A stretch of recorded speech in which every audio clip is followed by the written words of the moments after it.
What's up guys, welcome back to the channel. My name is Xuan Kai and I'm a day trader from Singapore. So for today's video, I have a total of 3 trades to show you guys, 1 day trade and 2 scalps that I took yesterday on Friday the 2nd of July. So you will see exactly how much money I made at the end of the trade recaps and find out about the reality of day trading. My channel is also so near to hitting 100 subscribers and I'm doing a small cash giveaway when I hit 100 subscribers. So if you're already part of the family, thank you so much for subscribing to my channel. If you're not, do consider subscribing to my channel and don't forget to smash the like button on this video for the YouTube algorithm. So you know I keep things transparent with you guys and I always show you guys how much I make or how much I lose in every trade recap. So today's motivational quote was one that I heard on Jay Shetty's podcast. So where you place your attention is where you put your energy. So if you put your energy and attention every day on negative things and obstacles, then you'll just be draining your energy every single day for nothing. Nothing gets done stressing over all these things. But if you put your energy into thinking that these obstacles can be challenges that can potentially catapult you further on your journey, then you'll be filled with positive emotions and you'll definitely start to formulate solutions that will actually help the situation. So that's it for today's motivational quote. So now let's get into today's video. So today, when you look at the pre-market analysis wise, you look at NQ and SPY, you can see that NQ started off sideways and then it started to push up, pull back a little bit and then push up again. So quite a nice uptrend over here for NQ. SPY as well, you can see it's slowly grinding up and it's pushing up for the day itself. So what people are focused today are the jobs figures, estimated to have added about 706,000 new jobs, but the report is not out yet. So this is just what people are expecting. That's why everybody is like sort of buying into the indexes and the overall market, so that shows the market is pushing up. Yeah, and then for Tesla wise, you can see Tesla is actually the other way around instead of following the market. Tesla kind of pushed up pre-market and then right now it's kind of pushing down again, downtrending, sort of retracing back here, but we don't know what's going to happen after the market opens. So what's happening with Tesla today is that Tesla just reported their delivery numbers for the second quarter, and the second quarter delivery numbers was around 201,000 if I'm not wrong, which is not bad. It's double of last year, which is actually really good, but it's worse than expected. What they anticipated was around 207,000 and then Tesla failed to meet the estimation. So in a way it is bad, but it is still 100% over growth year to year, so I'm not too concerned about that. But just knowing that it didn't quite hit the estimates, it's sort of perhaps the reaction from the public could be that sort of Tesla disappointed the people and possibly you can see a downtrend moving forward for today. Yeah. So that's what we have for the pre-market analysis. So now let's get into the live trades. So this was the very first trade that I took. You can see Tesla at the open, it was quite different from what we thought. Tesla actually pumped all the way up to 700s, which I saw like a $52 million wall right there. That's why it couldn't break the 700 mark. There was not enough buying pressure. And then Tesla kind of downtrended and sort of pulled back. And then this is the pre-market highs that I've already marked out, which is the 686.28 region. So when it bounced off the pre-market highs, that is where I bought one contract. I bought one Tesla contract, one call option over there. And I'm just waiting to see.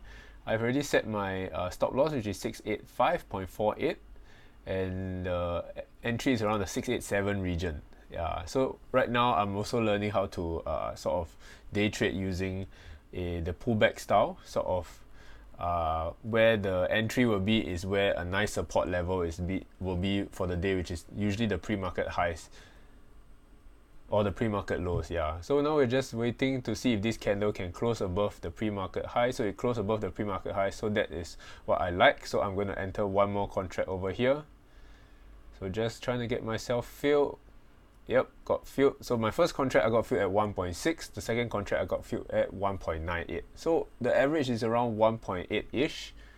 Yeah, so this is where I want to be setting my profit levels as well. So my first profit level is 690, which is a risk to reward of 2, and the second profit target will be 692, which is the risk to reward of 3. So risk to reward is actually really good for this trade.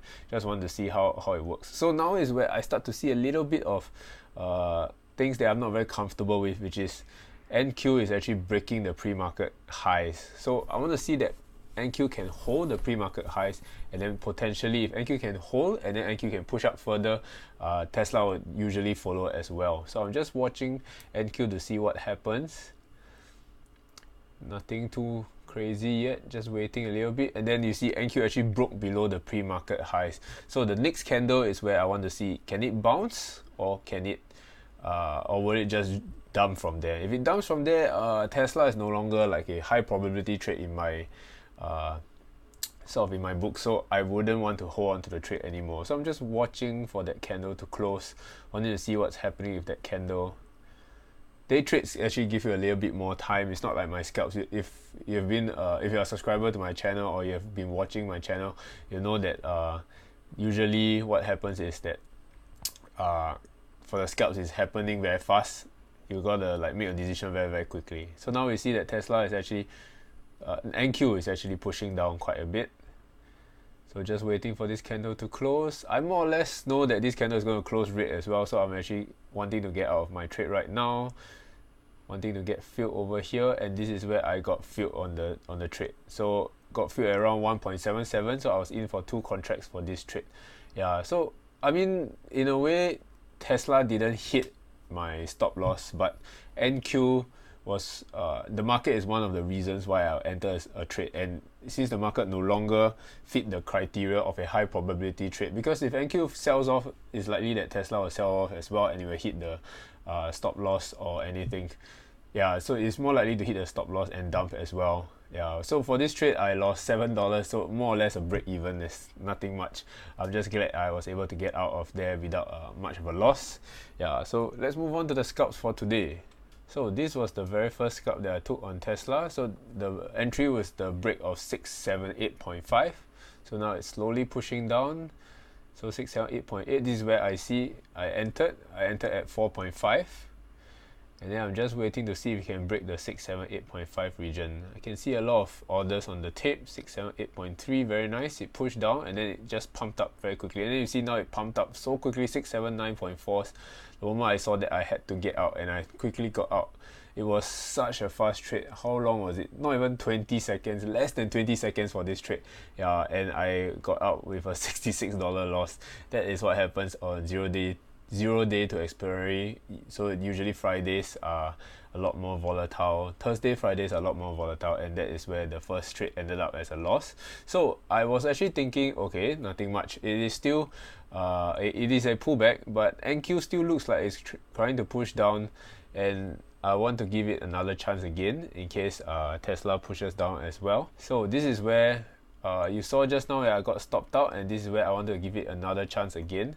So 678.8 is my entry again. So this is where I hit 678.8. This is where I entered. I entered at 4.52, position size of 2 contracts as well. And then now it's pushing down. I want to see it push down to 678.5. I saw a lot of orders on 678.5. That's why it's also holding. 678 is also holding. That's why. So I see it reached 678.3, which is a good sign. Looking at the tape, I see 678.5, 0.6. A lot of people hitting the ask, but the good thing is that the bids are not stepping up. Yeah, the bids are still quite low at 678.3s, 0.4s over there. They're not really stepping up to take over the 678.6s or 7s. Yeah, but if it potentially moves against me, then that is where I have to cut the loss on it. So 678.7s is where the bids are at. Can it break down? From the tape wise, it actually looks quite strong. I see a lot of 678.7s, 0.8s over there. But the bids are gradually decreasing, if you can see. It's now 678.5s. It happens really quickly. This happens in like seconds. That's why you have to be very fast with scalping. Yeah, so it's 678.5s now. Very nice. You can see the bids, the tape is slowly starting to show orders that are below 678.5, which is a good sign. So 678.5s, 0.4s, I see some 0.3s, and then that is where it broke 678, and then now it's like 677 point, and then now it's back to 678. The bids dropped below 678 again, 677.8, very nice. 678.5, and this is where I actually moved my stop loss down to 678.5, and then it actually pushed all the way back up to 678.5. So that is where I cut the trade as well. So for this trade, I think I made around $69, which is why after the previous loss, that puts us at a net of plus $3. and then we have -$7 from the day trade, so I ended the day -$4 USD after the 3 trades. So that is the true reality of trading. Not every day is going to be exciting, and not every day is going to be awesome, and you're going to earn a lot of money every day. Yeah, so now let's go to the journaling part. So the very first trade that I took was the day trade. Yeah, so you can see I entered one contract. I entered one contract as it was moving down and hitting the pre-market highs, and when it confirmed that it was going to bounce off the pre-market highs, I entered another contract. So I exited when I saw that NQ broke the pre-market highs as well. Yeah, so entry was 687, stop loss was 685.48, take profit was 690 and 692. So premiums I entered was 1.6 and 1.98, and I exited at 1.77 for a total loss of $7 after commissions.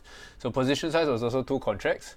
So I think the first entry was good. The second entry was good as well when it bounced off the pre-market highs, and after that, even though Tesla did not hit my stop loss, I realized that since NQ broke the pre-market highs, it was no longer a high probability trade, and I waited a while. I gave it a chance to see if it would bounce, and if it didn't, so I exited my whole trade entirely.